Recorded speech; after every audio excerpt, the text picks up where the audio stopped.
and also reflecting all the mother sentient beings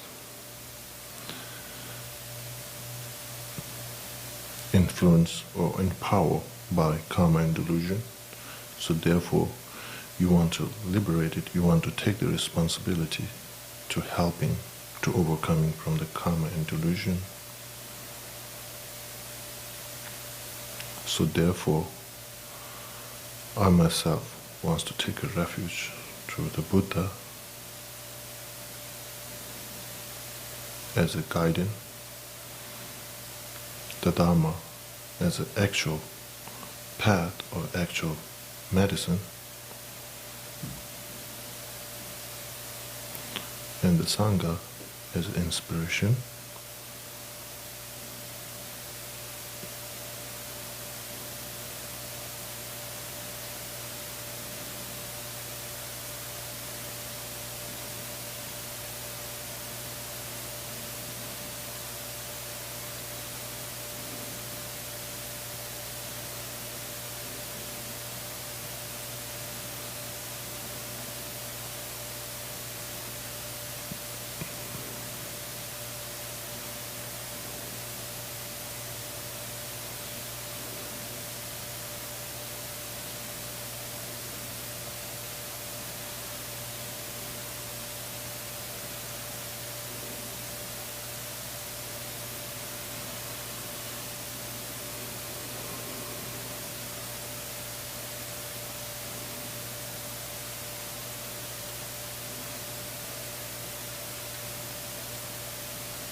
Okay.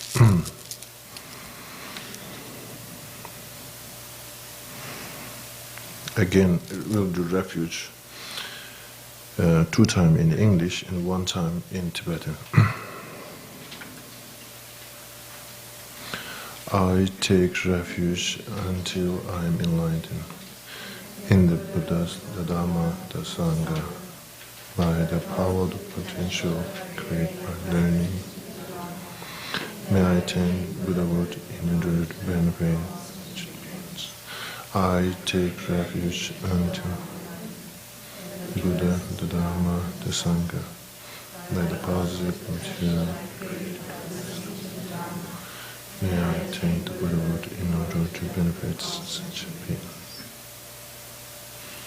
Sangye chu zorje chonam la chanju badu dani gyazuje dagi jenye gibe sunangi dova bench sangye dova shu.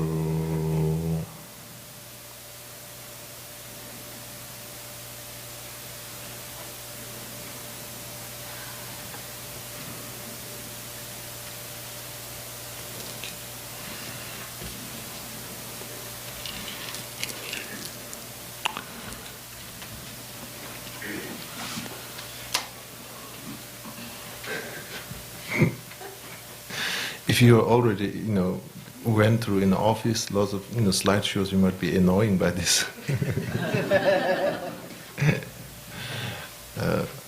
But anyway, I haven't done this before. I thought maybe I'll try how things going to work. This subject that we're going to discuss is kind of like complicates so many lists, and I was struggling how to do those 70 topics within the several weeks. I myself was debating, should I pick up several topics and do slowly, or should I really cover entire? So by the method of a modern technology, maybe I can, it might solve my problem.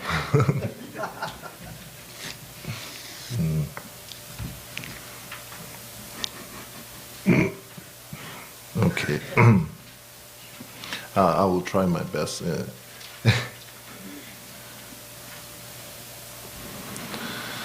So anyway, concept of studying education in conventional world and spiritual world, both is very important. And there's no doubt. Particularly in the Western world, education is like, if you want to overcome our ignorance, education is the key thing. There's don't need to give the inspiration for Westerners to study. For Tibetans, we have to say, oh, you have to study, you have to study. You have to push very hard. So anyway, the difference in conventional world, you study, then after that study in the field, you go in work, your professional life, you study your career. Now in the spiritual world, after you study, your professional have to become meditative. Your career, spiritual career, have to become meditative. Studying. After that, putting in the practice and meditation.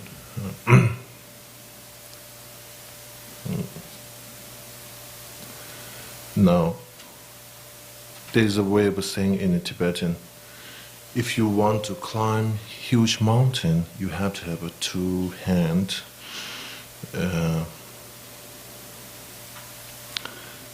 Without your hand grip of your hand, you can't climb. Even in the modern world, I saw some people who don't have a leg, but they can, with their hand grip, they climb the cliffs. But I never saw without hand, they climbing the cliff. So it's mentioned, without understanding, study, wisdom, if you're trying to meditate, it's kind of like considered a hand grip without hand, trying to climbing the cliffs or the mountain or the rock. Yes. So we need to have a hand to climb the rock or mountain. Likewise, to able to once we want to make something progress in our meditation, we have to have a grip of a wisdom of a study. Now, of course, maybe you think there's many different ways to do meditation. Some meditation just for relaxation. Some meditation is just to cut the conceptual mind. Overwhelmed by conceptual mind, just trying to cut the conceptual mind. There is something bliss or peacefulness. If we take that as the ultimate meditation, from the Buddhist point of view, this is just like a temporarily method.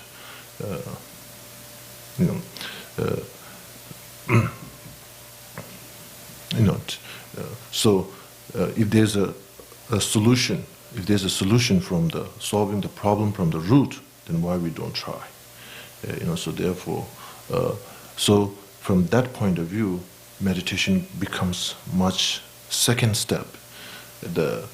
Not only cutting the conceptual thoughts, disturbing emotions, not just cutting those things, but let's face. Let's don't escape from the disturbing emotion, but let's face it. Faced, and let's try to solve the problem. So this is kind of like a courageous way to do meditation.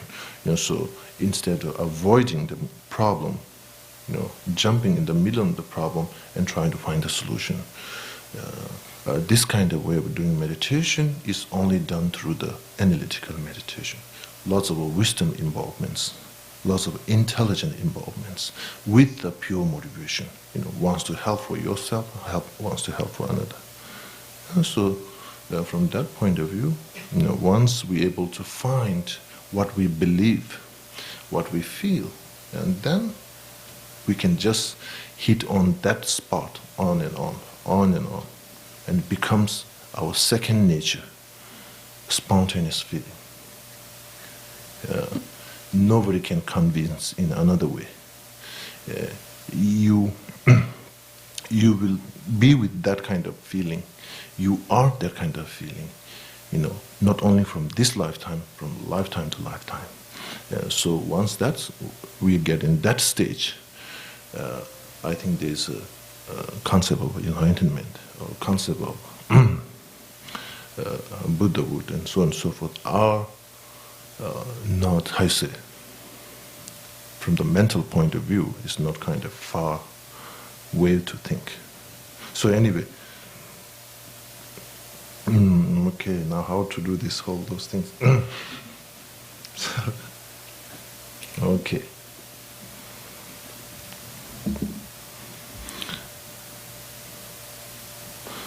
So one thing, interesting thing is in the Buddha Dharma, there's a Buddha himself mentioned, we in Sutra don't accept things that because you respect me, you believe on me, just analyze.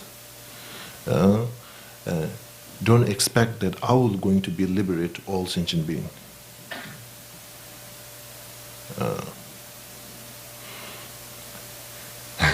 Buddhas and Bodhisattvas are hard meditation, trying to go through, to take the path to enlightenment, but we can't hitchhike for them. We have to buy our own, which kind of car or very strong car or map and entire to go to get to enlightenment. So Buddha mentioned generally, we can't hitchhike. Hitchhike to enlightenment. This is a Bodhisattva going, I wait. So basically, now we have to take a responsibility. Basically, Buddha mentioned, I haven't shown to way to path to liberation. You have to. It's how much progress you're going to make. This depends on your own diligence and determination. So, anyway, now, first determination, we have to have understanding, the wisdom. So,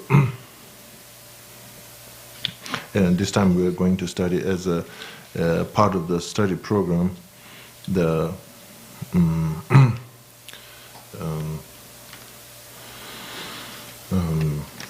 70 topic, and the first night I'm kind of like this is hard to put in very simple way, so there's a little bit complicated.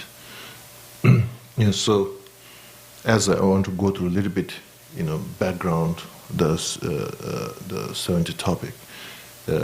After Buddha enlightened, obtained in the Bodh Gaya, in the first turning of wheel of Dhamma, this is given in Four Noble Truth, which is given in Varanasi. Then a second turning of wheel of Dhamma, which will be given in Bolger's Peak or Rajgir.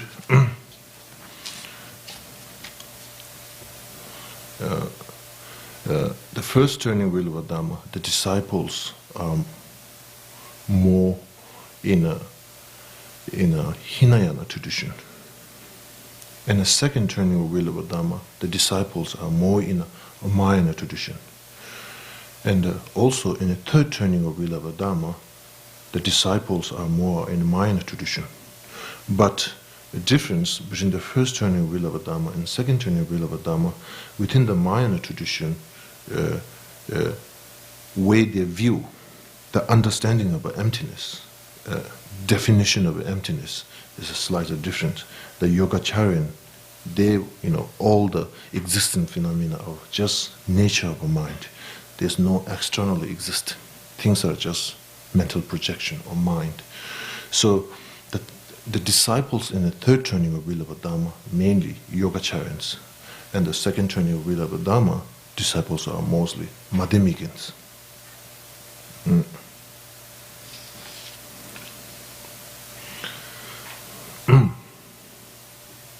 Now, within these three training wheel of Dhamma, now we go to the second training wheel of Dhamma. This is mainly a sutra in a Panjana Paramita Sutra, mostly subject in a emptiness. So Basically, the second Tenyo, the Pangyana Paramita Sutra, usually there's like an extensive one and the medium one and kind of summaries one. In Tibetan we call Bum, 100,000 volume, extensive one. And the medium ones, the Niti, 20,000, I think Niti, 20,000. Then the third one is 8,000.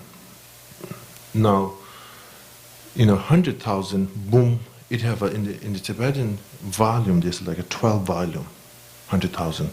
The extensive one, there's a 12 volume. And the medium, the Niti, the 2,000, Niti, 20,000. 20,000, it have a Niti Sum, I think 3 volumes. And the third one is 1 volume, it's 8,000, Ge Tongpa. Ge is 8, Tongpa is like 100,000. Now, basically, the extensive, the concept of extensive is like, the extensive one is basically extensive from the word and extensive from the meaning. So from that angle, it is considered as extensive. The medium is a medium in terms from the word. Word is the quantity of the word is a medium, but the meaning still is extensive. So basically, the concept is the medium in terms from the word, or the latter. I don't know how to say.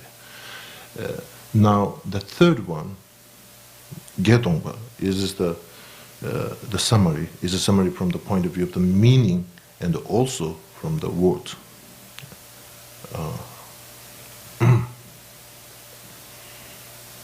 Then also there is a concept of disciples.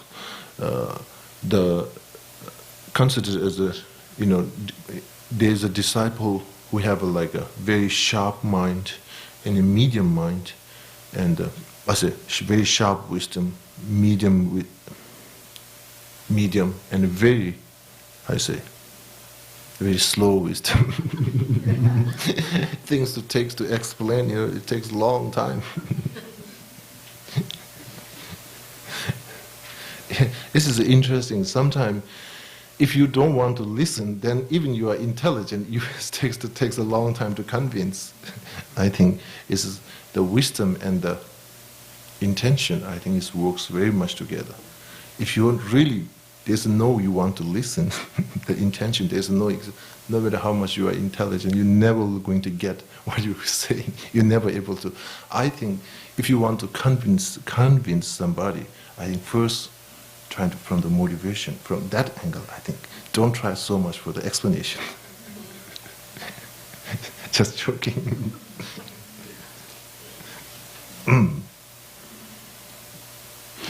So these, such a huge volumes, is like these whole are in the Kangyur. In Tibetan there's a Kangyur and Tengyur. I don't know how to translate that in English. The Kangyur is all the Buddha's teaching, all the sutras and the tantras, which is teaching given by the Buddha, is always translated from Sanskrit or Pali, translated from there to Tibetan, we call Kangyur. I think there's like 100 volume. Then now these three, the extensive and the medium and the summary, all these are part of the Kangyur. And as I mentioned, Kangyur have two divisions, sutra part and a mantra part, tantrayana part, and these are the sutra part. Then Tengyur as a commentary, which is written by Indian Pandit. There's 200 volumes, which is whole are translated, commentary written on the sutras or the mantras written by Indian Pandits, including from the Nagarjuna and so on and so forth, all the 80 mass series and so on and so forth. So I was thinking, now once all these texts translate to the English, what we're going to label? Kangyur, Tengyur, and then So anyway, just my thought. Anyway, it's going to become translated. Whole the Kangyu will going to become translated in English, in French, in Spanish, and all different language. One time, some of the friends we went to Bolcho's Peak, and I told them to recite the Heart Sutra in German, and it's very strange. So anyway, these three. So you got these three. Okay. I hope that Namdul and we decided to go. It's working, huh? Okay, so far it's working. Okay. Now again, the second training with Bilva Dhamma is a subject of all those extensive and medium and the small have like a subject like direct explanation of direct, I say, direct explanations and implicitly. So directly, the wisdom as wisdom realizing emptiness. The wisdom realizing emptiness is the direct subject. What is talking in when you read all those volumes is mainly subjects on emptiness. Now implicitly, hiddenly or implicitly, it also discuss on the method side. So basically, direct subject is the wisdom, and implicitly subject is the method side. So now, Nagarjuna, which is after Buddha passed, and after 400 years, most of you know, after 400 years, Buddha Nagarjuna came and tried to reestablish the minor tradition, and particularly he went through the, to commentary and to give to clarify the minor sutra, particularly in the Panjana Paramita Sutra, particularly in the wisdom sides. So wisdom lineage, starts from the Nagarjuna. And basically, Nagarjuna have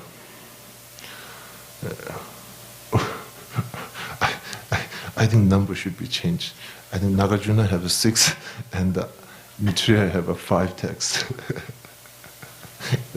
Nagarjuna's 6 measure his own thesis or his own major work in to reestablishing the minor tradition. He have 6 texts, include the one of the famous one is the Tsawashira Madhyamika Mula, the root of wisdom. So anyway, these 5 texts are main commentary of the wisdom side of the second training of Bilva Dhamma. Then, of course, Maitreya's 5 texts. So again, this number we need to change. So now it's starting that the mistake will going to come more and more. Just joking. So now again, normally, commonly we know that Nagarjuna and Asanga, Asanga who brought the Maitreya's 5 texts to in this planet or this world. So, however, generally, the author of the 5 texts, it should be a Maitreya. Okay.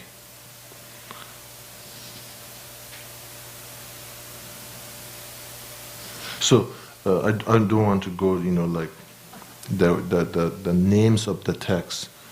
Oh.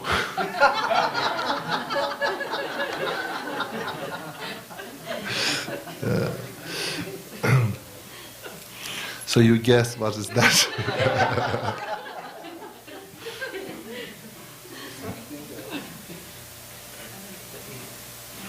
Yeah. So Maitreya's 5 texts, there's like Uttara Tantra, Abhisamaya Alamkara, Sutra Alamkara, and there's Utanamche, Chuing Namche. I don't know how to translate. However, within those 5 texts, Abhisamaya Alamkara, Ngontokgen. In Tibetan we say Ngontokgen. This is one of the very, I think, this still exists in Korea and some other minor countries. They still, study in this Abhisamaya Alamkara.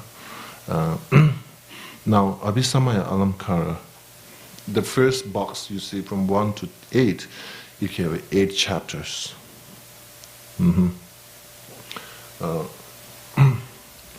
Then, now those 8 chapters, some are like the first chapter and the 4th chapter is was the most extensive one. The 2nd and 3rd are not that much long, and the 5th is not, and the 6th and 7th is very few, and the 8th is quite lot, but shorter than the first chapter. Now, however, when it's come down, the second, you see in the second, those box, there's a number 10. In the subject of the first chapter, there's like 10 topics. That basically, from those, if you totaled,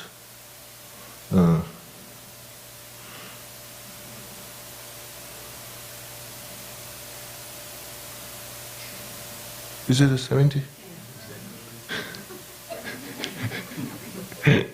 So 70 topic, how it came from those 8 chapters.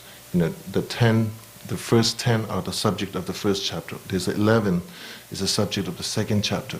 It's just go like that. Each chapter carries like 10 topic. The first carry 10, then second carry 11. So it's basically the 70 topics are the subject of Abhisamaya Alamkara. 70 topic is what Abhisamaya Alamkara going to explain. So quite simple, huh?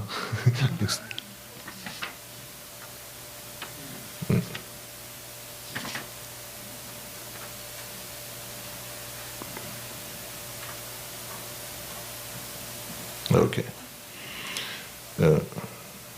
Now, there's an 8th chapter for Abhisamaya Alamkara. So each chapter's name, or like it comes, it begins with at the end of the chapter. It mentioned like it is the chapter of exalt, know of the aspect. It is a chapter of the second chapter is know of the paths. 3rd chapter is the know and the base, and the 4th chapter is completed training in aspects. And these are the chapter's name. So 70 topics are included in the 8 categories. That is clear, huh? The first chapter, know the aspect, have like a 10. All those things.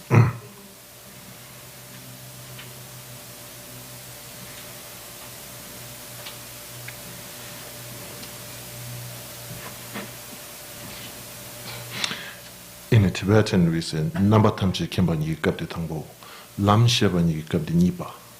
We go like that.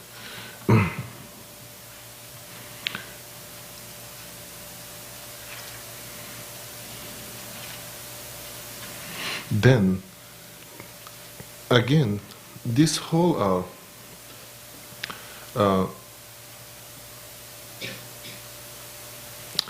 all this, since, one more time, Abhisamaya Alamkara is a Mayan text.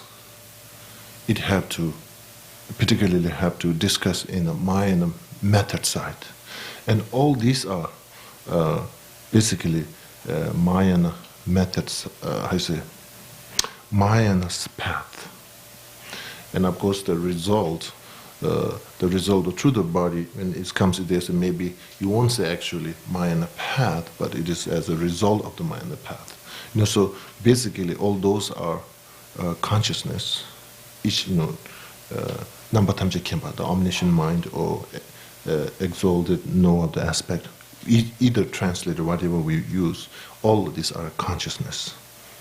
Is that right to say? Okay, so now we get a little bit background of the 70 topic.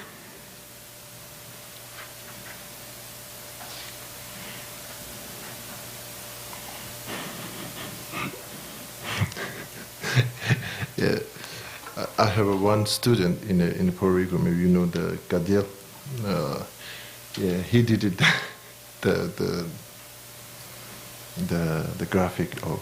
So that's you see the Tibetan volume text. So it's kind of beautiful. So anyway, the first chapter is on the actual know of the aspect. Now you can go straight. Just as giving some.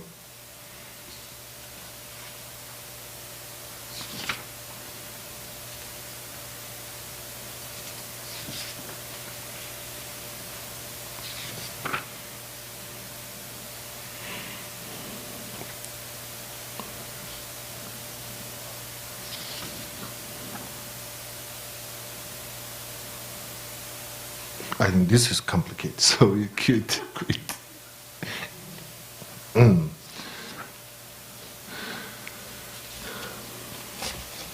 So just, a practical point of view, I'll just give a little bit of explanation. This Abhisamaya Alamkara, in a monastery, it is very popular. All the students who want to join for studying in philosophy and those things, it is very mandatory to memorize, and you have to have able to Abhisamaya Alamkara and Umala Jukpa, engaging in the middle path, is mandatory to you have to memorize.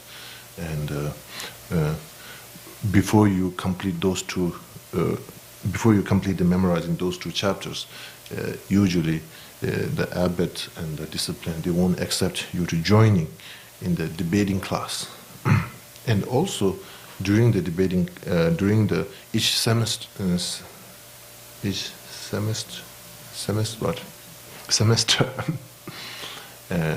as in the some gathering, pujas, many times, instead of ritual, we just recite, whole together the Abhisamaya Alamkara and the Madhyamika, whole chanting way. This is very beautiful, very enjoyable.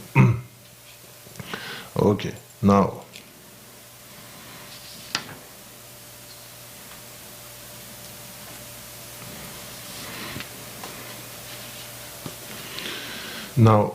Now, first we are dealing with the first chapter, which is a chapter in exalted know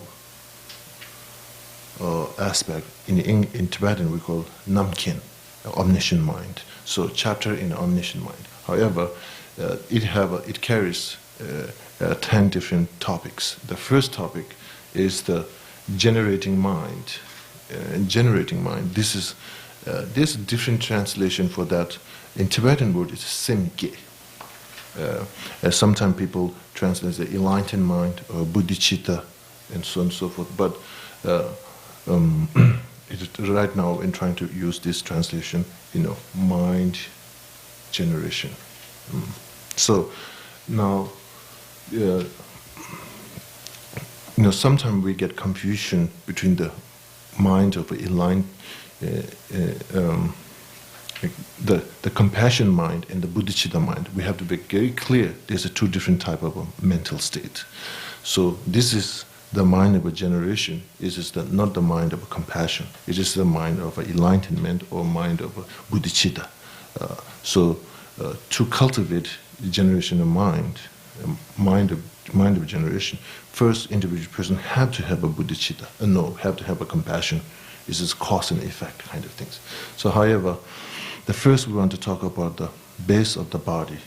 Base of the body is kind of like, I feel kind of weird translate, but it's generally what it means like, which kind of, is this possible animal can generate bodhicitta, the mind of generation, all the human, all the which kind of a base that can generate. This is the concept. So,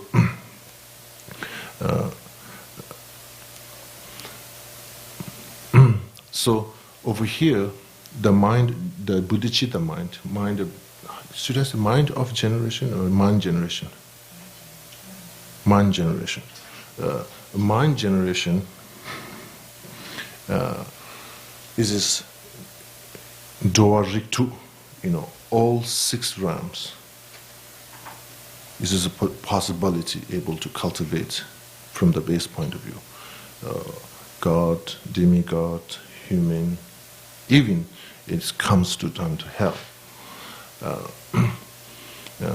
So from the, there's no, how I say, distinguishing all the, within the 6 realm, there's a potential. There's a potential. So there's a potential, potential to able to cultivate the mind of generation. Now, sometimes there's also when we're trying to check. There's 4 continents, and the southern, 4 continents. When you do the Mount Meru, from the Buddhist point of view, we believe there's a many worlds. It's not only one world. There's Zamlin Shiva Tagya, countless earth exist in this universe. So, however, there's within the disk, relation with the Mount Meru, there's 4 continents. There's sometimes issue comes with Chang Dominion, northern continent. There's an issue that it is possible to generate bodhicitta mind, renunciation mind. So there's a, generally, because in that continent there's a suffering and suffering of change almost doesn't exist. So because of that kind of, due to karma, this kind of a situation and condition doesn't exist. So therefore, it's very hard to cultivate thought of renunciation and thought of compassion. So from that point of view, in the North Chang Dominion, northern continent is not becomes as a candidate to able to generate it, mind generation. So the rest of it is kind of possible. So there's no distinguishing. So all the humans on the bunny, you have one bunny. And also there's in the sutra, there's a mention like in the pretas. The pretas also possibility able to cultivate the mind generation.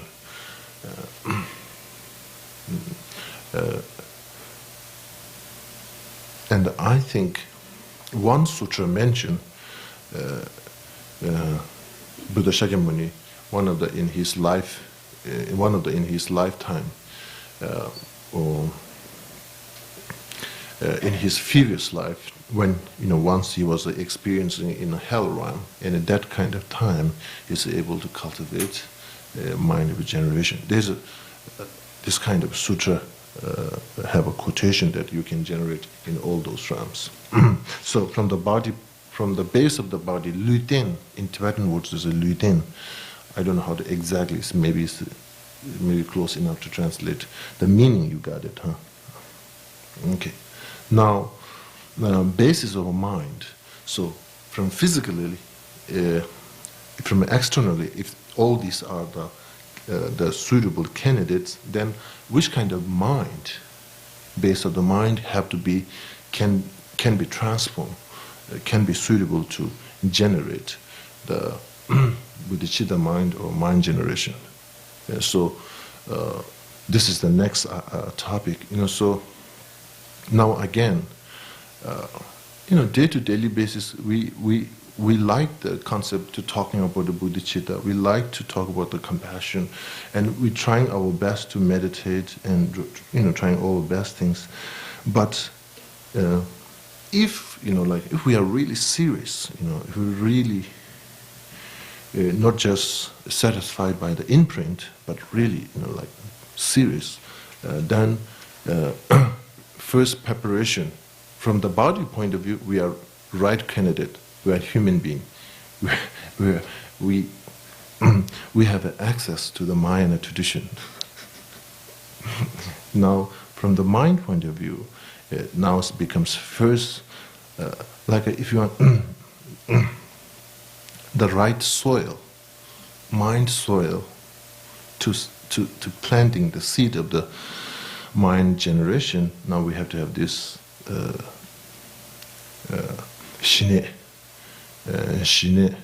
Shineling. Shineling is quite close from here. So they have the responsibility. Shine, how to translate in English? Shine, calm abiding. Calm abiding. Shine. Now, of course, if you have a familiar Lamrim, there's 9 methods way to generate process for meditation. Then, of course, we have several candidates in India who are really trying to cultivate Shine, and even I heard there's some Westerners sponsoring some Tibetans to do the meditation in Shine and able to show the concentration. However, I think in Thailand, one of my friend Geshe-la, he been in Thailand for a long time in Theravada tradition, and he mentioned this like 16 years one Thai monk, and when he meditates, he's able to almost stay like 12 hours, like able to stay and still in the concentration. Now, of course, basically, the suitable soil of the base of the mind have to have a shine concentration, calm abiding. That is kind of like a, we have a limited concentration. Once we get the calm abiding, once we're able to generate, once we're able to obtain the calm abiding, then it is almost, we can say, it's limitless. There's a physical limit is gone, and mental limits are gone to concentration. So that's once we have that, then of course, once we get the right direction, right guidance, then cultivating, bodhicitta mind, right soil. So you just need to get the seeds on the soil. It will naturally. This is kind of cause and effect nature.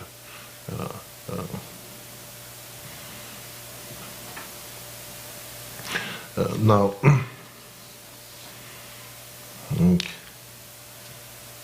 cause.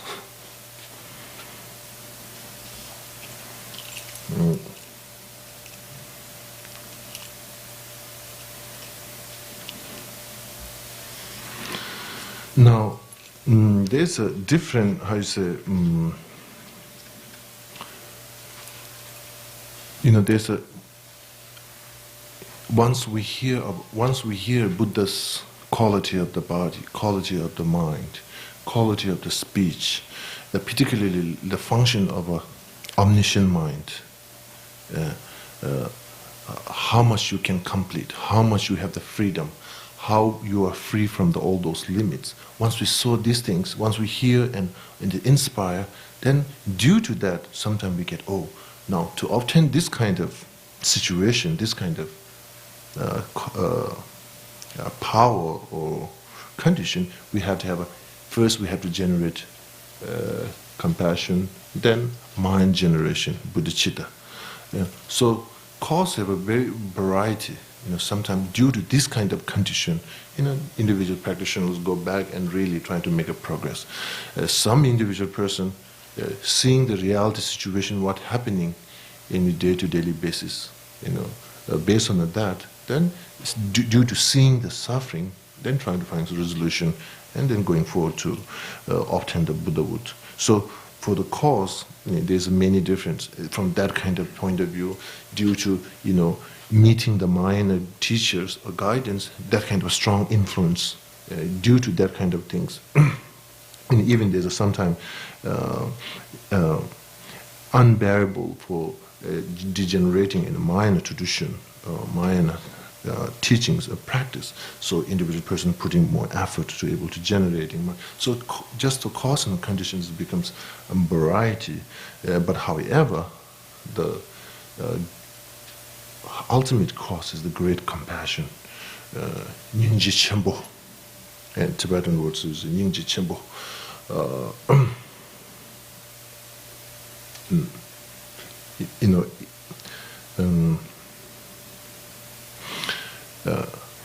You know, basically, if we little bit, talk about the great compassion, the Tibetan book is Nyingji Chenpo, it is basically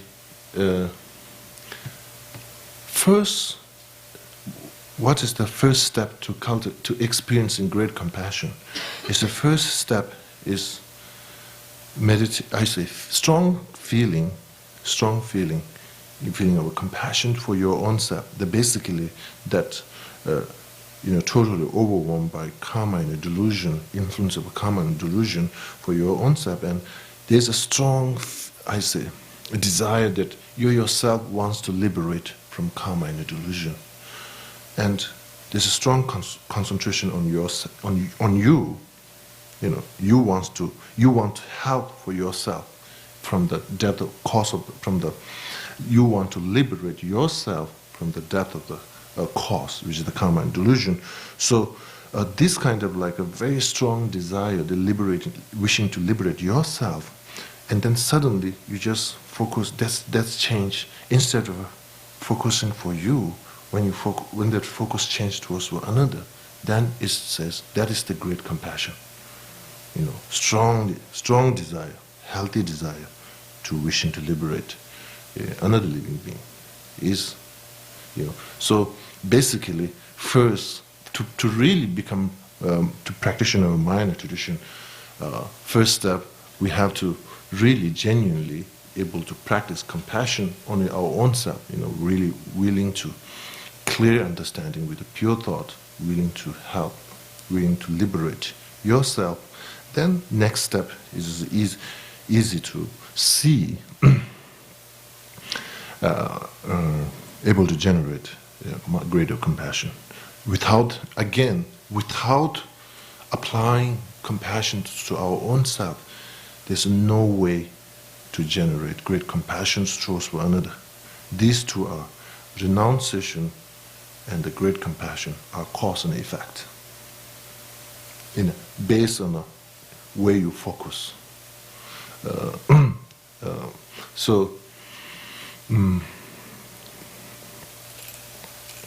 Okay, that's the great compassion. So basically, the great compassion is the cause of a mind generation, or the bodhicitta. Okay.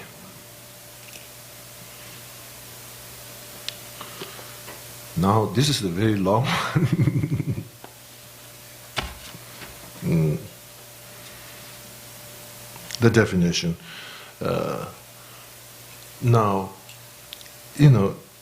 this definition, usually, also I think I took off from the main text that you have, but again. Why this kind of a very, very long and complicated definition have to be define that is in a debating courtyard. These are very necessary because there's some angles that sometimes if you don't make whole this kind of long definition, there's people can come in debate and there's lots of way to confuse the people who are giving the answer, the defender. So for me, what I feel important is the first mind, primary mind.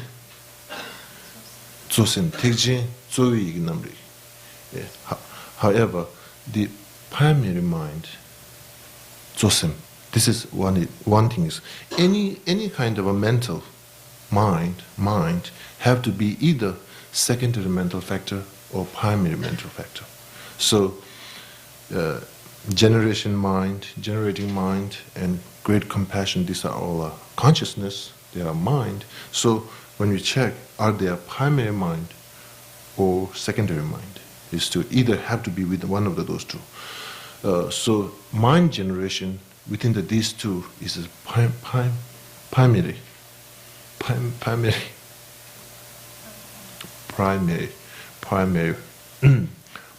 mind. Okay. Now, great compassion is a secondary mind. So again, secondary mind and primary mind, that is all another world. Is another LA city is huge. So it's basically, if you within the definition, I think that mind of generation is within the secondary mental factor, or mind primary mental factor is primary mental factor. Like again, why it have to be primary mental factor? Again, this again complete. There is I think it will. I think my English couldn't handle. It's not voltage enough to carry all this explanation. So, time being, I will just say, trust me. This is a primary mental factor.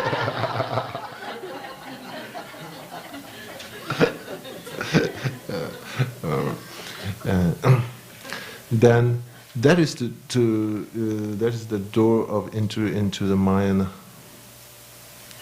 and that is Tibetan word Tejin Lamji Jugo. I think this is to understand to understand the definition or defining the bodhicitta mind generation. That's okay. I think it's not that much important. What I think, maybe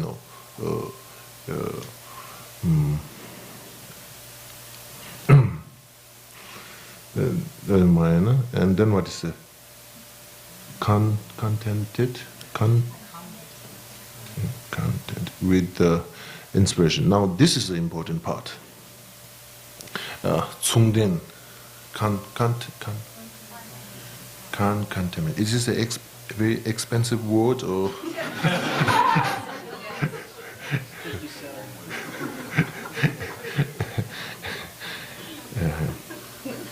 Anyway,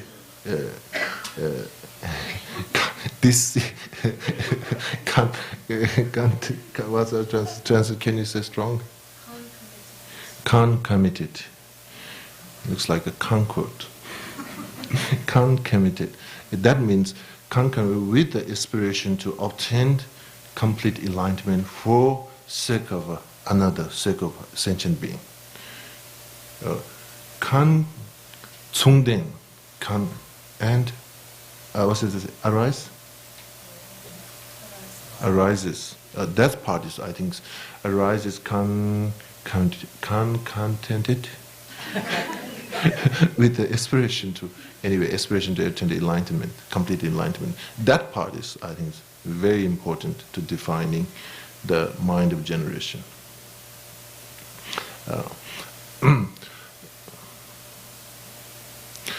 I think that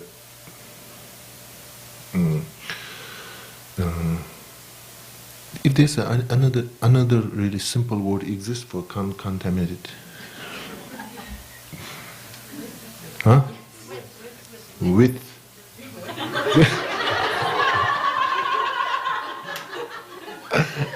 Okay. I don't know if it has the feeling of depending on. It's kind of like together, but maybe like accompanying. I think that's just the good. Accompanying with the aspiration to obtain the complete enlightenment. Now, aspiration, usually we use this two type of aspiration. Aspiration to obtain the complete enlightenment, and aspiration to want to liberate sentient being. So, the mind generation, there's one aspiration become cause and one aspiration becomes simultaneously. So, which is the simultaneously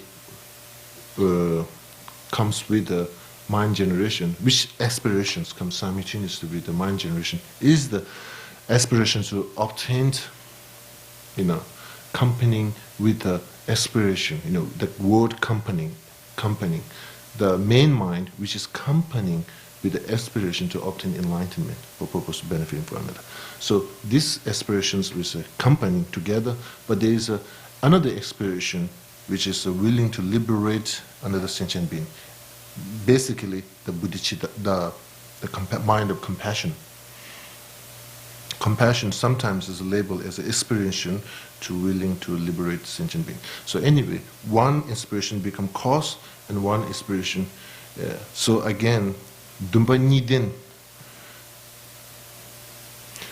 it have a two kind of, it process two type of inspiration. Now, sometime maybe we can just meditate in a strong aspiration to obtain the complete enlightenment without going the causal inspiration, which is mind of compassion. Then that doesn't become completely bodhicitta, mind generation. It have to have a causal inspiration, then accompanying with the inspiration which is obtained to, inspiration to obtain the complete enlightenment. So Dumbanidin. So the last part of that is one of the key defining the mind generation. Okay.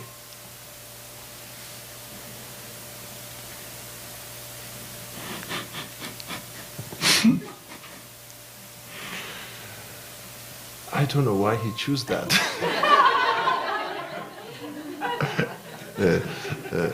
I think,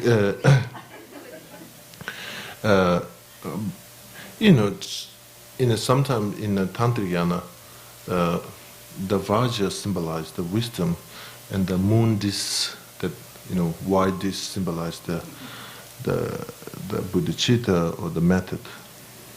So maybe he means something like that. So anyway, now, division.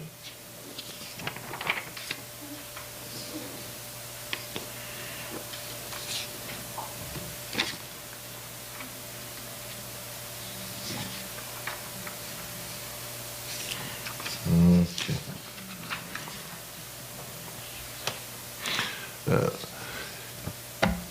There is right now I choose just that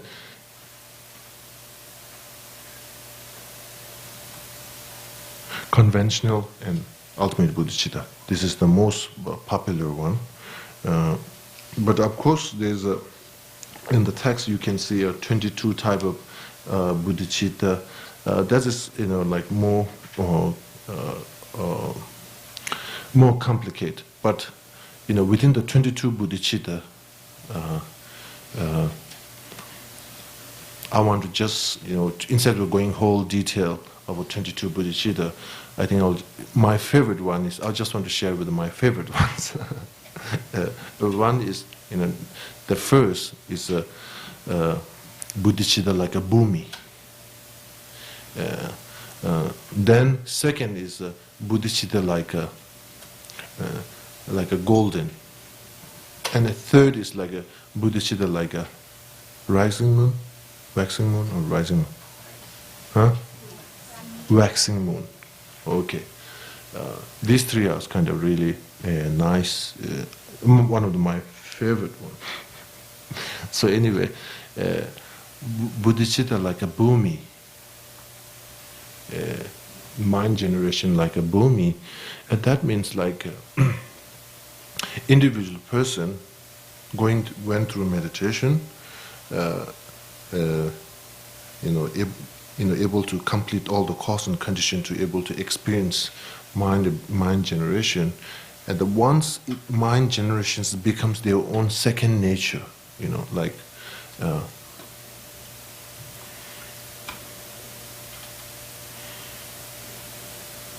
Like For me, when I was over here in LMB and this area of California, in the back of my mind, like, oh, how the beach looks like, how the town looks like, without effort. It's kind of that kind of feeling. Just stay there, it's like without effort, kind of like spontaneous. So, bodhicitta, so likewise, that kind of, we have a feeling sometimes, although if you are in an office or you are working hard, but at the same time, some another feeling in behind of your mind, at the behind, this, without effort, it just stay there, like maybe, many different type of thoughts, it depends for individual. So anyway, without effort, somehow, yeah. So spontaneous, don't have to make any effort. So bodhicitta, once individual practitioner, once due to collecting the cause and condition, and have the feeling that, as I mentioned earlier, aspiration to obtain the complete enlightenment, purpose for benefiting for another, like all the time, waking up with that kind of feeling, going through day-to-day life, going to that kind of feeling, sleeping with that kind of feeling, talking with the people based on this kind of a feeling. There's, although you have a direct whatever communication happening, but behind there's some kind of this kind of feeling, all the time. Once we have that, at the first time, that's we call first time. It called as like a buddhi, mind generation like a earth, or mind generation like a bhumi, which is Sanskrit word. It basically is right now. It's like it is very precious. It's a delicate, like a newborn baby. It's like, it is. There's a, it need to really cherish a lot. Otherwise, it can turn in any direction. So from that point of view, sometimes bodhisattvas, even they get in this kind of level, sometimes possibility due to cause and condition, due to their own karmic imprint, the earth have any potential to grow medicine, poison, palm tree, it's like a bhumi. That means like it is, anything is possible. It's like a blind check. A number can go really high, a number can get so this is like a innocent. So bodhicitta like a bhumi, and then again once you're able to determine it to continue, it can transform like a very stable. That's it, like a golden. Nobody can change. Nobody can convince to individual liberation. Like it's just a golden. Wherever, wherever any kind of environment, it just stay as a golden. It stay, yeah. Then this is kind of second stage, and then in the third stage, not only that mind is kind of really conformed and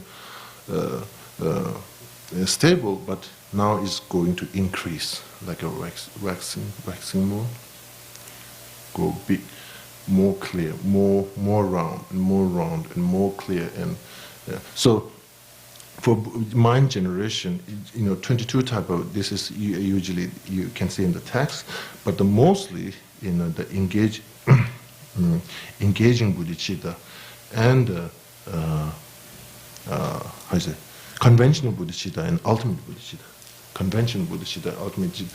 So usually, ultimate bodhicitta, we don't talk that much, but basically, ultimate bodhicitta is wisdom realizing emptiness without conceptual, direct perception. Of course, it have to have a support or hold it by conventional bodhicitta. So that is like ultimate bodhicitta. But mostly in Lamrim, we have a most, in the beginning of the great scope, where to generate is the conventional bodhicitta.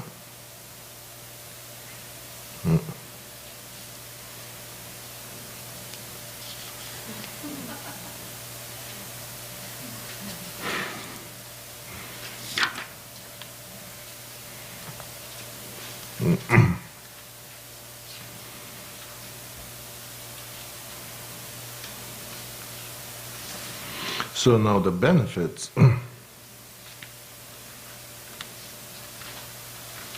Mhm. Now, benefit of a mind generation. Usually, if you want to really extensively want to really go study and do meditate, first you should have a study or read the Buddhist Shantideva's Bodhisattvacharvata in the first chapter. It is very, very, I say, very extensive and very, very, very effective. And basically, in a Lamrim Chemo, basically taking all those essence and trying to make an order. However,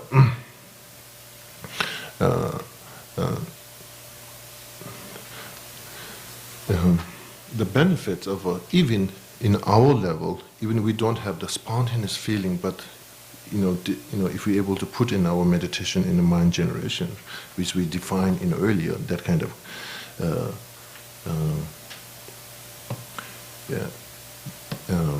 how to say, the karmic purification is very, very powerful.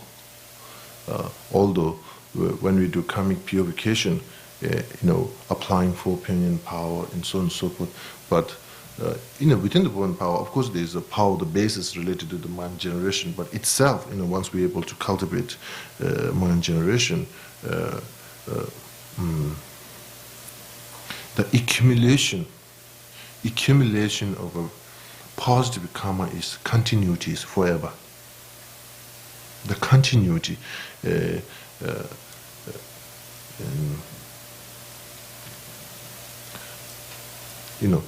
as I mentioned earlier, with the wishing to obtain the aspiration to obtain the enlightenment, circle of benefiting for another, in a spontaneous and behind, but you're walking, you're going, you're talking.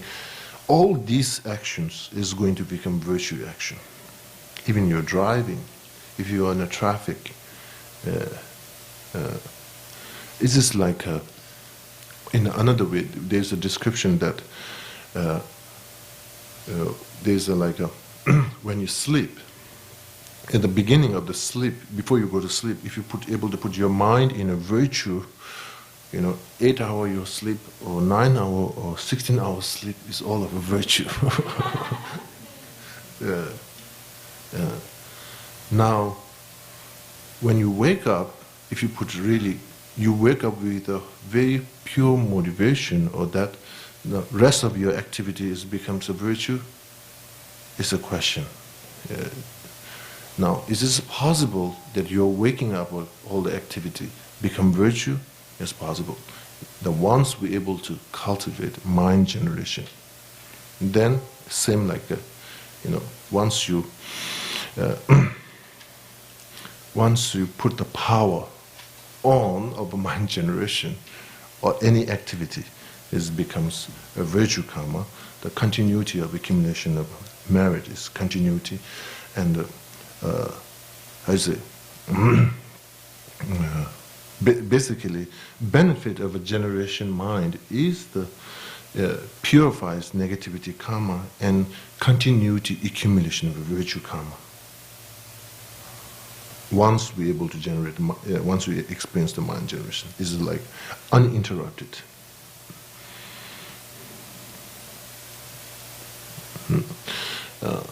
Now, of course, question comes. Shantideva mentioned, if you have anger, if you feel anger, angers, doesn't matter, anger towards yourself or anger towards your partner or your friend or so on and so forth.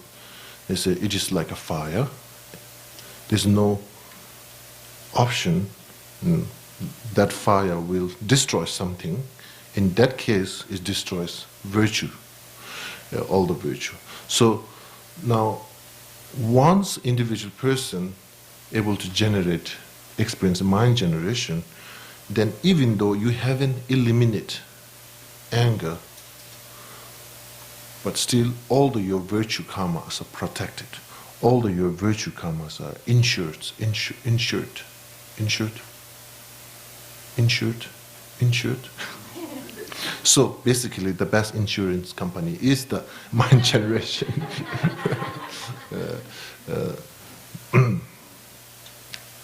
So and so forth. Like there's a long list of a benefit of mind generation. So I mean, like a question comes when in the text, in the Shantidevas, in the Lamrim, these whole benefit mentioned is equivalently also with the effort, whatever we do, there is some kind of equivalent level of getting benefit as a benefit of a mind generation. Okay.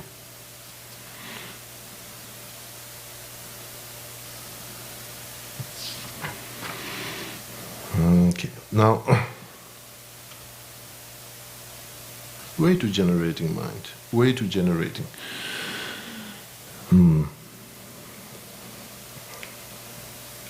Some even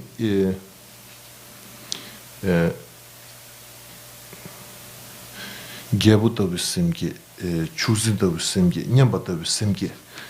Usually also like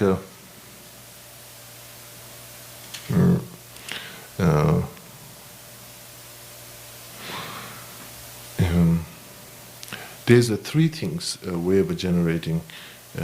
One is like a mind generation, like a king. Mind generation like a king, which is Tibetan we call Gyabuta Semke. Buddha Shakyamuni, when he practiced, when he entered the mind, the path, basically he did cultivated mind generation like a king. That means like a first you want to liberate yourself, then later, all sentient being to, like a king in the ancient time. When there's a battle, the king have to show up in the front, not in the office, staying behind there and giving order. The king have to show in the front, and then rest of them follow. So it's like the Shakyamuni Buddha himself. Okay, I want to do it. I will do it. I will do it for good reason and good purpose. So first, he himself went through very hardship and obtained the enlightenment. So mind generating kind of like that. However, now there is another mind generation like we call like a mind generation like a shepherd. That, okay, first I want to lead entire. So Siddhigarbha is, I think that, Bodhisattva Siddhigarbha, in morning we do the medicine Buddha practice and we all read Siddhigarbha says, until everybody often in line, I'll stay in this earth and this planet and work hard. So that way of then there's a third level of a mind generating like a nyambatabe, like we all together liberate, together, simultaneously, together. So there's a different type of a way of a mind generation, but the most popular one is these two. Shantideva, you see, was flying up a little bit. Most of you know the story behind. It was in Nalanda. He had a reputation that he's just eating and sleeping and just doing nothing. And then most of you know, then those pundits, wants to feel him shame. There's some word that to embarrass him, they put him in the throne and let him teach.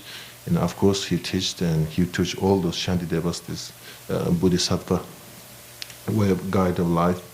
And I think the wisdom chapter when he comes there, and basically he flew up, he take off. So I think that's symbolizing maybe this picture, Shantideva.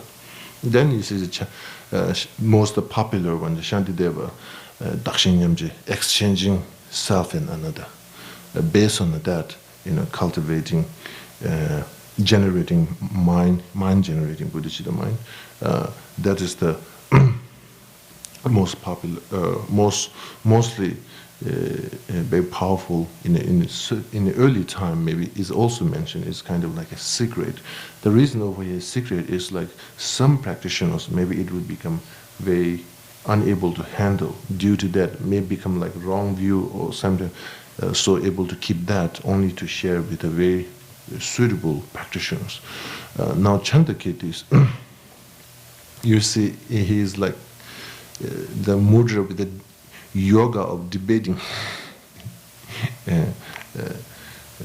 In sometimes there's a Chandrakirti is one of the main clarifying the Prasangika view, to Madhyamika Prasangika view to really to clarify, to crystal clarifying. This is although Nagarjuna is one of the main Pandit or yogi to establishing Madhyamika view, but there's a different Baba Viveka, one of the Madhyamika Sulatantika, he is criticizing for the Buddha Palita, and Chandrakirti, one of the main yogi who trying to really clarifying Madhyamika Prasangika's view. So he's busy with the debating to clarify the Madhyamika Prasangika view. So from his method side of a practice is a Gyunde Menga Dun, 6 cause and effect or 7 cause and effect. I don't know how to translate. One effect, 6 cause and 1 effect. Yeah, that's good. So maybe I don't need to go more detail on that. Most of you are familiar for that. Okay, so basically, roughly, once you're able to get the definition and different type of bodhicitta mind and what we went through, I think roughly is okay. Now there's a waterfall. The second is Mahayana special instruction.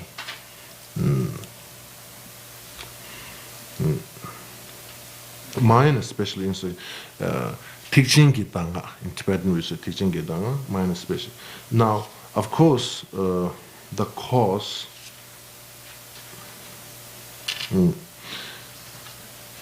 In this so popular, anytime when you listen to Lamrim teaching, there's a first way of listening.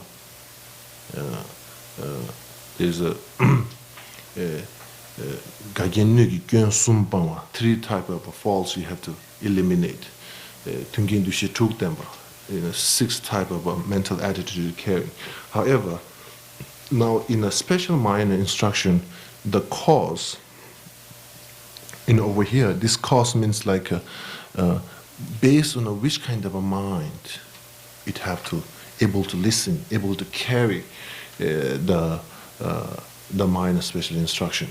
Now, of course, any kind of a teaching or instruction, even like a conventional world, some kind of instruction, if we don't have the concentration, concentrating on that, there's no way to listen. So over here, to really to the finest, the really best, the cause is in the Tibetan word we call like chugyungi tingizin. When you translate it in English, the concentration of a stream of Dhamma. Stream of Dhamma. However, that kind of special insight, concentration, once the individual person able to cultivate that kind of concentration, then that individual person can listen, especially Mahayana special instruction from the enlightened beings, like a person to person. You might have heard lots of stories in the Lamrim teaching that the Manjushiri and Lama Tsongkhapa have a face-to-face instruction, to able to really listen and personally get instruction and so on and so forth. For us, we feel like, how that can possible, but there's a particularly Tingizin, Chugingi Tingizin, that kind of special concentration through the meditation. Once you're able to get that, once you're able to generate that kind of concentration in our mind, then that's it. Individual person can have a direct teaching from the. So, Chujungi thing is in, the thing is in, how you say, the concentration of a Dharma stream. So keep that in mind in case if you want to listen direct instruction from the Buddhas. Okay, now the cause, now the definition. Now, this is a Gelugpa style. Minor special instruction, the definition, minor speech that unmistakably express the method to obtain the Buddhahood. Do you think that is correct definition? You can debate for that.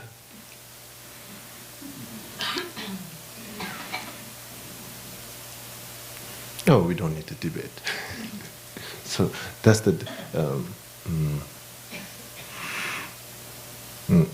So, second turning wheel of a Dhamma.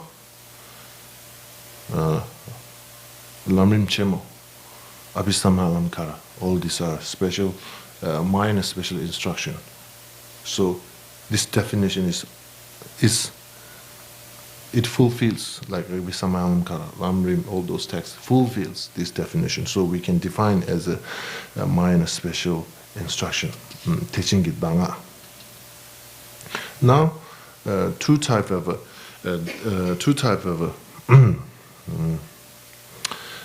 there's a also exists in a text. So one is the quality you haven't obtained, but the instructions to purpose for that, to whatever you haven't obtained to able to obtain. And like the prayer, we do the mind of enlightenment, which haven't generated may generate. Whichever generated, you increase on and on. So we can. The first two verses can be the one type of a special instruction of a minor, and the second two line. The first two line is the which haven't generated instruction to generation. This the second one is whatever you generated to make to the instruction to make to how to increase. The question comes, what is the example? We can say Abhisama Alamkara is the example of a both, but it depends for the individual practitioners. Some individual practitioners, Abhisama Alamkara becomes the which haven't generated the quality to instruction for generating. For some individual practitioners, Abhisama Alamkara becomes the instruction to enhancing the quality. So there is not necessary one individual text or sutra or shastra is one special instruction, one is another one. It depends for the practitioners. Okay. Okay, now time is running. There's still left. Okay, where we are now.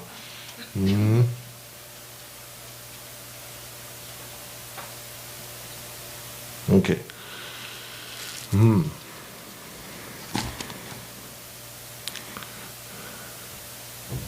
So now this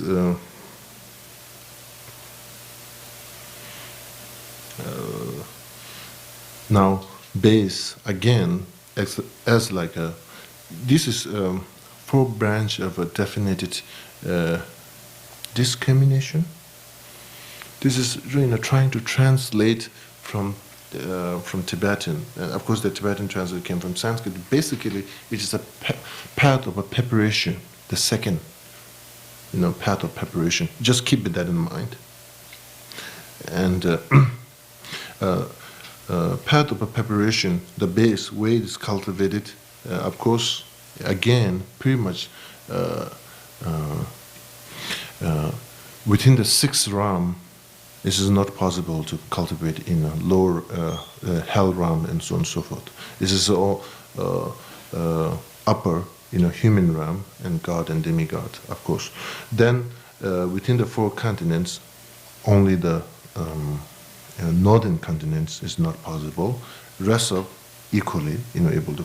Then the second one is the base of the mind. Again, base of the mind over here, path of a preparation is not enough to able to generate the mind of like a calm abiding mind. It is not powerful enough to able to carry cultivating the path of a preparation.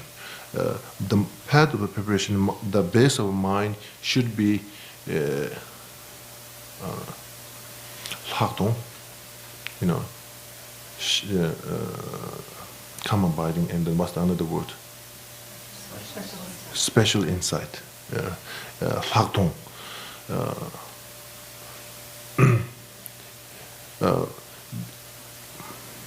Special insight. Just keep that. It's only the calm abiding. In the bodhicitta, the mind base, calm abiding is qualified. Not necessary to have a special insight mind. For the path of preparation, calm abiding is not enough. Mind to cultivate these kind of things, special insight, that kind of mental quality. Basically, special insight means calm abiding is more concentrations qualified.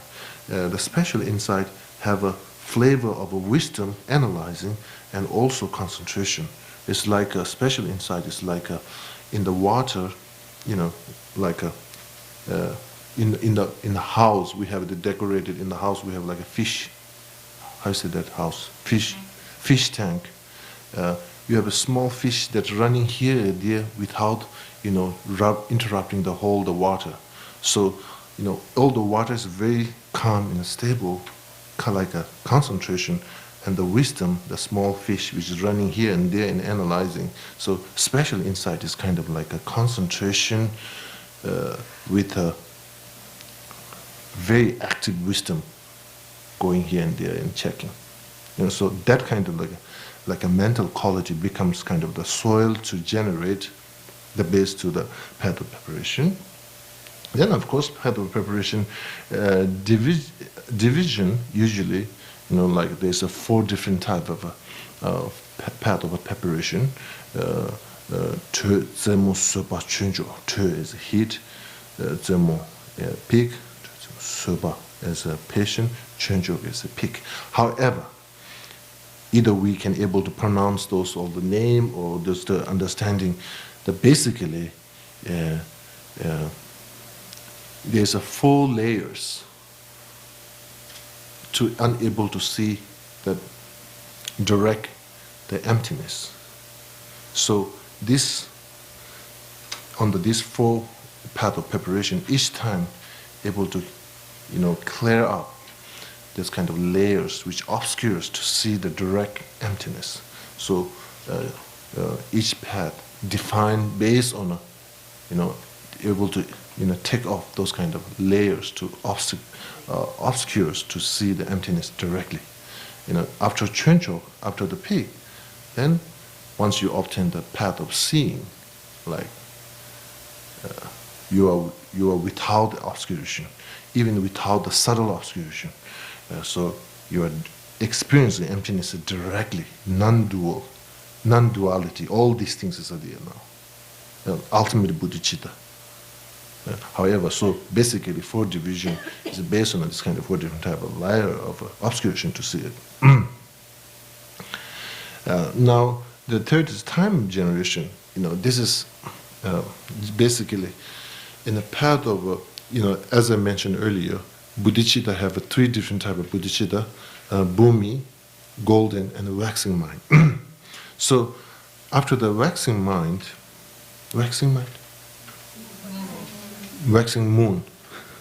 waxing moon. So the individual person have a understanding emptiness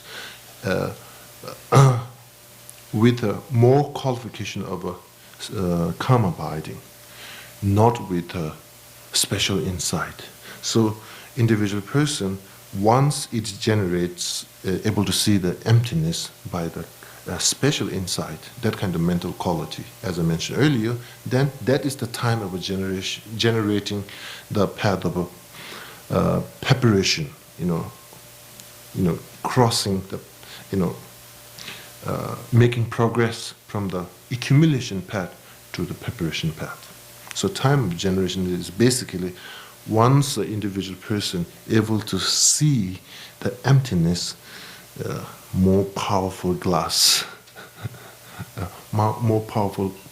I said those scientists in the labs where they're looking this microscope, huh? Microscope. So, calm abiding microscope and special insight microscope. These two things to see emptiness. So once the individual practitioner able to look to see view the emptiness from that kind of powerful mental quality, special insight, that is the time that make a progress from the path of preparation, path of accumulation to path of preparation. So time of generation is that.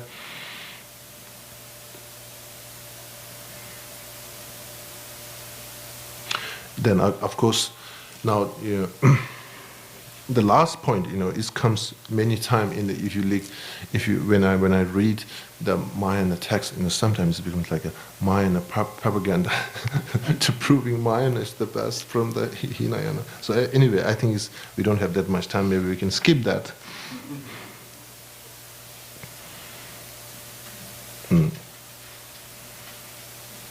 Oh.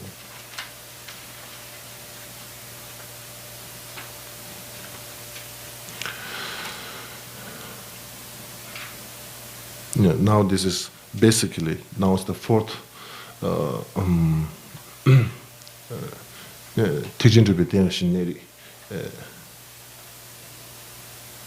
however, in this particular topic, it talks about the Buddha nature. Most of you are very familiar. When you say Mahayana, it's Buddha nature talking about the Bodhisattva's mind.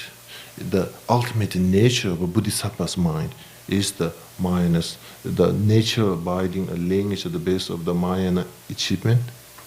So anyway, this long word, if we just make a simple, Buddhist, once individual person spontaneously able to cultivate mind generation, that ultimate nature of that mind generation becomes that. Okay. So now again,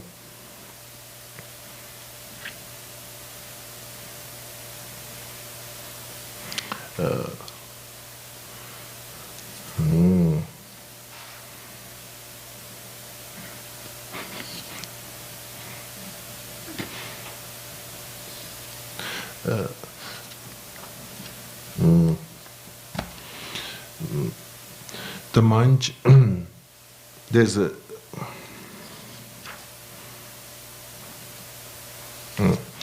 two type of, generally speaking, there's two type of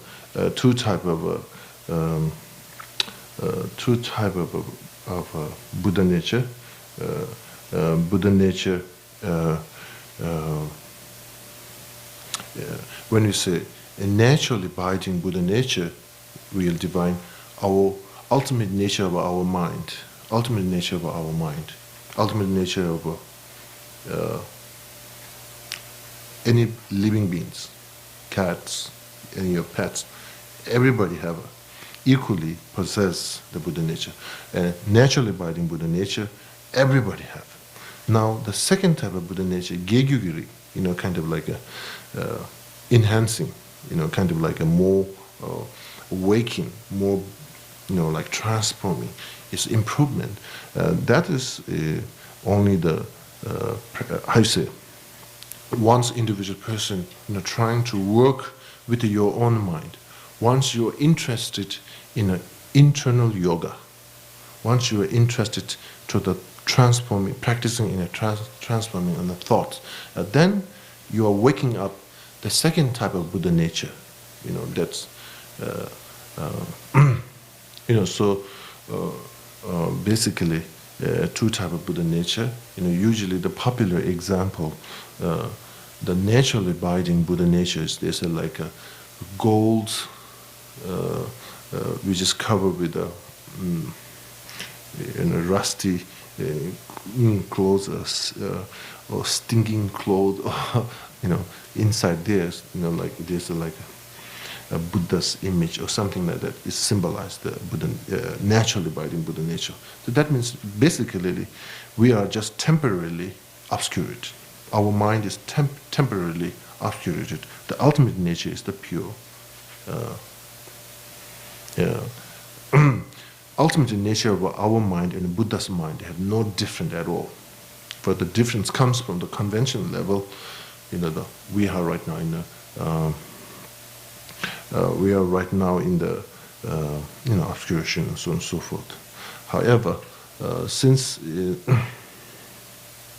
this concept of a Buddha nature exists in a whole Buddhist tradition, so sometimes a different school have a different how to define the Buddha nature.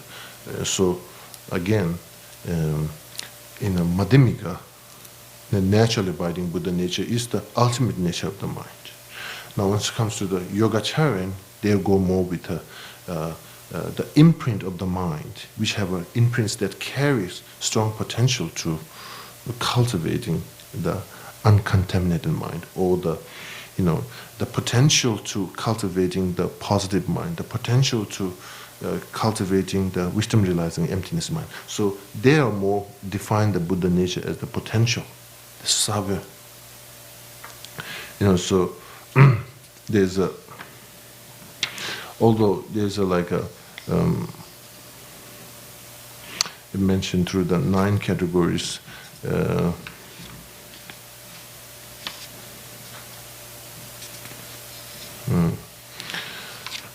Basically, mostly is more talking like the benefits and what is the sign of awakening the Buddha natures and so on and so forth, these kind of things. So basically, sign of awakening of a Buddha nature is naturally abiding Buddha nature is like some individual person.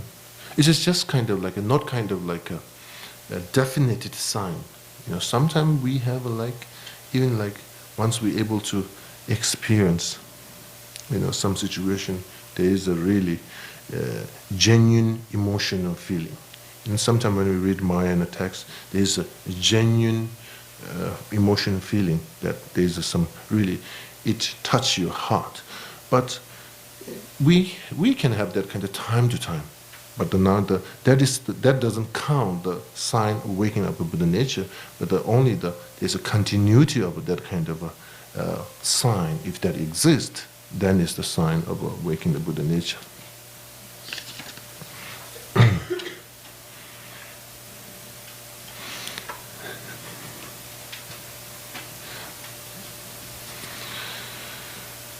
Now the fifth, I think this. Not that much important. Basically, subject on this, if you're able to really understand what is a virtue, what is a non-virtue, what is a neutral, if you're able to understand those kind of 3 things, basically that is the main thing. Then the 6th one is object of intent, Chiduchava.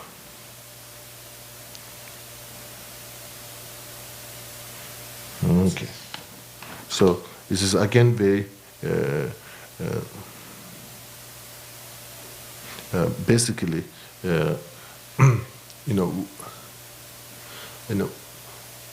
once the meditation in a mind generation is like I want to obtain enlightenment. Now to get really clear the concept of enlightenment, there's 3 great things.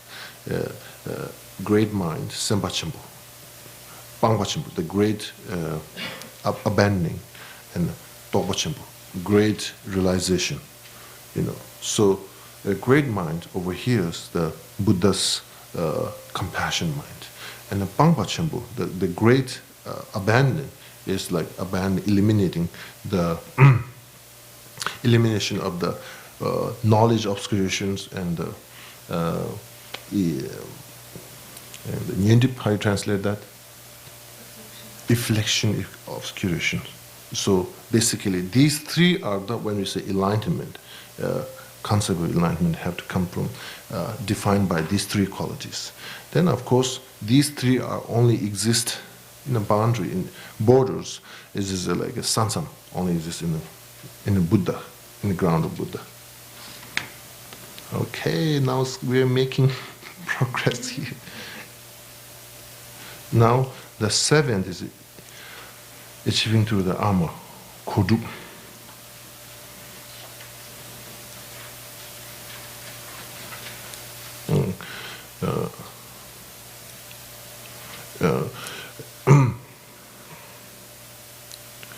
Excellent mind of a bodhicitta that practice all the paramitas. So now, within the age, this is, after cultivating mind generation, and there's, as I mentioned, two types of mind generation of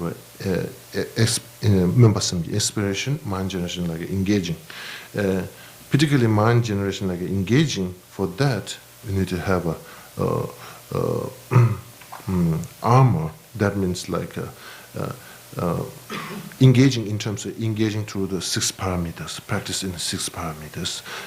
Now, how within the 6 parameters, like a jimbe jimba, each parameter have within each parameter that the practitioner is able to practice all another parameters together, once you practicing in generosity, there's a concentration, there's also ethic, there's a patience, there's a wisdom, kind of like all these things involving within the one parameters.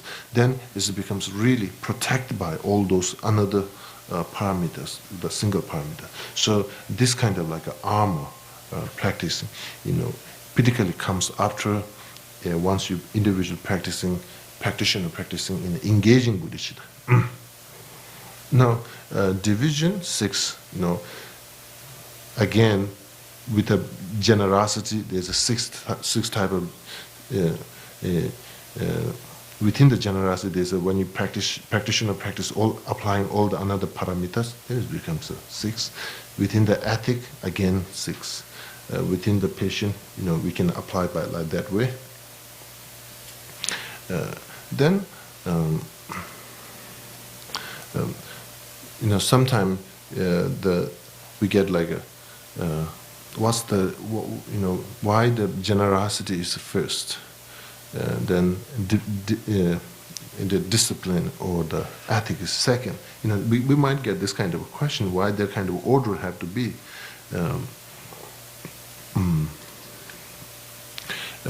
Basically, individual person generosity. If you're able to practice in generosity, that release some kind of like attachment. Once you're able to do that, it becomes very powerful to able to practice ethic or discipline. There's no distraction. So once individual person is able to practice ethic very profoundly, that becomes a fundamental base to able to become patient. Without the discipline, without releasing some kind of like a grasping, there's no way to be patient. And so, if we want to improve our practice of patience, what's the first step?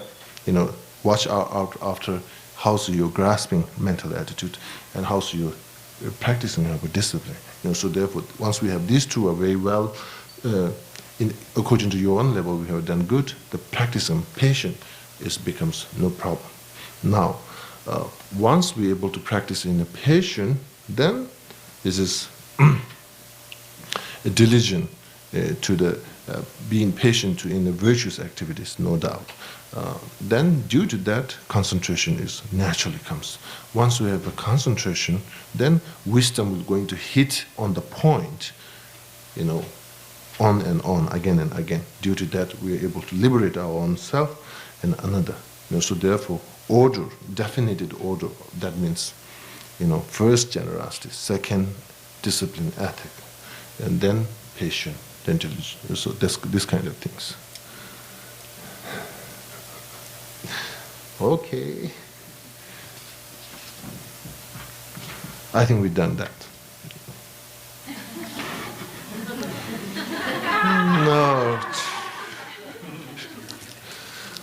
Okay. Anyway, I think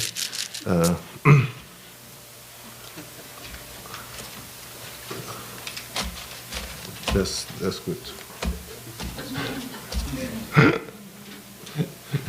Buddha saying good night. Oh, Baba.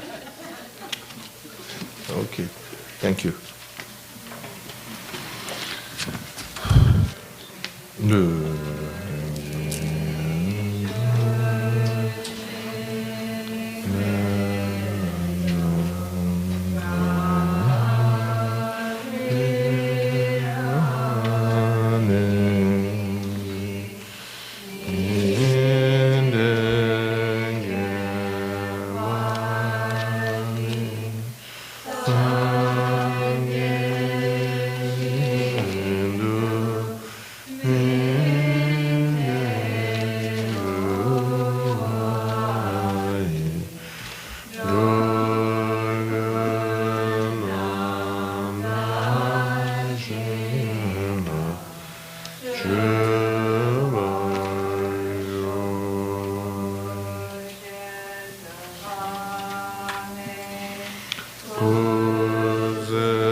Okay, thank you.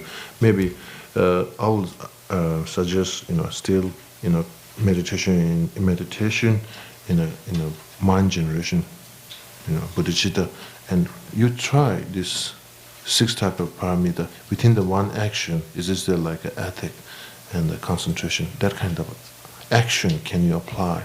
You can maybe check. Maybe while you're driving, concentration, ethic. Don't take off and being patient on the traffic.